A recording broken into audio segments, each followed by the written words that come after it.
చేవెళ్ల పరిధిలో చూసుకుంటే ఒక్క తాండూరులో తప్ప మిగిలిన అందరూ కూడా టీఆర్ఎస్ ఎమ్మెల్యేలే. సో వాళ్ళు మిమ్మల్ని ఓడించడానికి, ముఖ్యంగా తాండూరులో ఓడిపోయిన పట్నం మహేందర్ రెడ్డి వాళ్ళు లాంటి వాళ్ళు మిమ్మల్ని ఓడించడానికి ఫుల్గా ఫోకస్ పెట్టినట్టుగా తెలుస్తుంది. సో దాన్ని ఎలా ఎదుర్కోవాలనుకుంటున్నారు?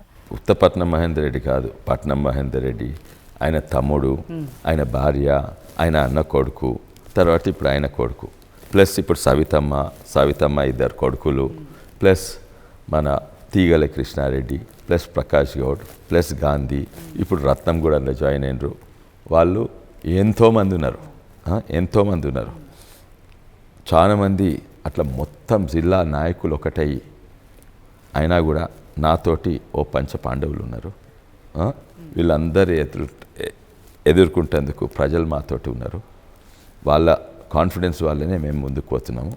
అండ్ సర్వేలు కూడా చూపెడుతున్నాయని, వాళ్ళు ఎంత చేసినా కూడా మేమే గెలుస్తున్నామని వాళ్ళ సర్వేలు చూపెడుతున్నారు, మన సర్వేలు. అందుకే కిందికి దిగజారుతుంది వాళ్ళ ప్రచార విధానం, వాళ్ళు చేసే శాస్త్రాలు ఇవన్నీ చూస్తే. ఆఖరికి లీడర్ల కొన్నాడు. నేను మీటింగ్లకు పోతే, నేను 3 మీటింగ్ల 24 గంటలు కరెంట్ వచ్చే తెలంగాణలో నేను 3 సార్లు మీటింగ్లో పోతే నేను మొదలుపెట్టగానే కరెంట్ పోతున్నది. అరే 24 గంటలు కరెంట్ వస్తే తెలంగాణలో ఇప్పుడు ఎందుకు పోతున్నది?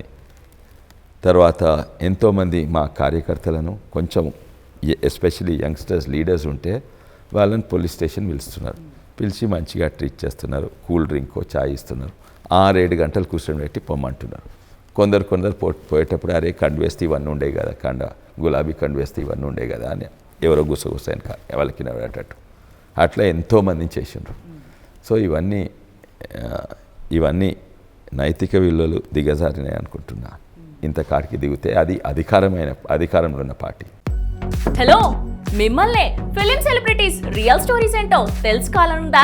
లేటెస్ట్ గా రిలీజ్ అయ్యే మూవీ రివ్యూస్ నేను చెప్తే వినాలనుందా? ఇంకెందుకు ఆలస్యం, యోయో టీవీని సబ్స్క్రైబ్ చేసుకోండి.